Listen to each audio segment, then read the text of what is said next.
I'm Jessica Robinson. Most new gang members join when they're about 13 years old.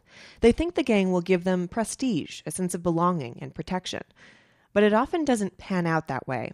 Gang members become much more likely to be the victims of violence and crime. Many want out. But it's not easy to do. This week, we're taking a look at what police say is a resurgence of gang activity, especially in rural areas. In part 4 of our series, Living in Gangland, I learned how one Idaho man got out of a gang and stayed out. Alfonso Santos learned how to make a gang sign around the same time he was learning to read. I was in a Head Start, I remember, and my uncle's like, hey, come over here real quick, and he's like, hey, throw it up. I'm all right. So I was like on one knee, throwing up the E, and I was like, that's cool right there, The E was for East Side Locos. Alfonso says in the 90s, his uncle started a branch of the Texas gang in Caldwell, Idaho. It became the biggest in town. Alfonso officially joined around the age of 13. That's when I actually, got in it. Started rolling around with guys and just starting stuff, just making a name for myself, and I did too. It wasn't a drug thing. Mainly the East Side gang in Caldwell is a street gang, which means graffiti, theft, but most of all, beating up rivals. Like this one time, Alfonso was in the car with his mom. We were at a stoplight, and right next to me, there's like 4 guys, some rivals of mine, and they looked at me, and they started throwing up West Side and starting their stuff. I got out of the car, and right there, I started punching the guy's window, and they're at the stoplight, and there's cars behind me. I didn't care. I always wanted to fight. I was like ready to die for my hood, like for my family and stuff, for my gang.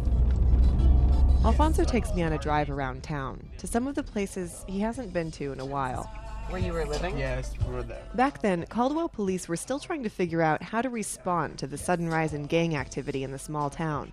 In 1 month alone, in 2004, there were 130 shootings in Caldwell. Alfonso saw friends get shot. His uncle went to prison. Alfonso was in and out of juvie himself.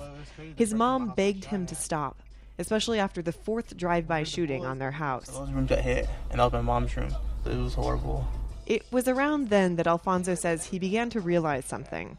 The gang may have called themselves a family, but being one of them was threatening the lives of Alfonso's actual family. So at a gang meeting, he declared he was out. Unfortunately, leaving a gang isn't like canceling a gym membership. That became clear late one night after Alfonso thought he was done. A member of the West Siders caught him out alone. And I heard the car, the door slam. I look, and he fires. Boom. Alfonso ran.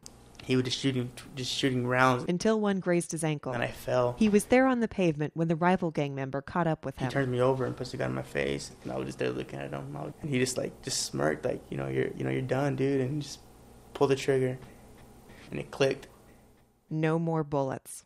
Oh, man. And he's like, that's what he said. The man kicked Alfonso in the gut and bolted. So right there, I was like, this is it. I'm done with this. I gotta start doing something. I don't want this no more. If Alfonso's life were a movie, this is where we cue the montage. Yes, sir. I changed so much. Yes, I started dressing different, preppy. I started my whole attitude different. I changed completely everything. The way I dressed, talked, people I hung out with, and did you walk different? Yeah, I used to walk with like a little gangster, I was all bad and stuff. This self-makeover started to do the trick. It started to convince his old gang and his old rivals. But he still faced constant harassment from both sides for a year and a half. Turns out the toughest part of getting out was learning how to back down. Sometimes I get hit, I get sucker punched, and I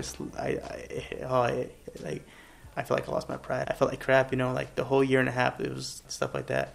And finally they started realizing this guy really don't want anything no more. So this is the part of the story where I tell you that Alfonso is the rare exception, that most gang members will only get out through prison or through death. Right? No. In fact, thousands of kids are going through the same difficult process right now. So says Arlen Egley, a researcher with the U.S. Department of Justice. This is a finding in gang research that shows up again and again in different cities using different methods. Surprising to many is that most kids who join a gang leave within 1 or 2 years. Egley says, like Alfonso, most kids join because they have friends or family in the gang. They think it will keep them safe. And like Alfonso, they realize it doesn't. In fact, it's often the violent experiences they have in the gang that leads them to say, okay, maybe this is not protecting me. I don't want to be part of this gang anymore. That's my little guy. Ezra, say hi. Alfonso is 21 now. He's been out of gang life for almost 5 years. He's working in a furniture store and trying to be a good father. I'm so lucky that I'm still out here. Before, when I was gang banging, if I died, they'd be like, oh, this guy's just a gang member. All right, cool, he's dead, One less gang member we had to worry about. And I always thought about them, like, I want my life to mean something. I want people to be like, this guy was a really good guy, Alfonso and his fiancée just got approved for a home loan. He has new friends now. In fact, one of his closest friends was once one of those rivals in one of those cars, a former West Sider who straightened up his life too. He's dating Alfonso's sister, and they often all have barbecues together. I'm Jessica Robinson reporting.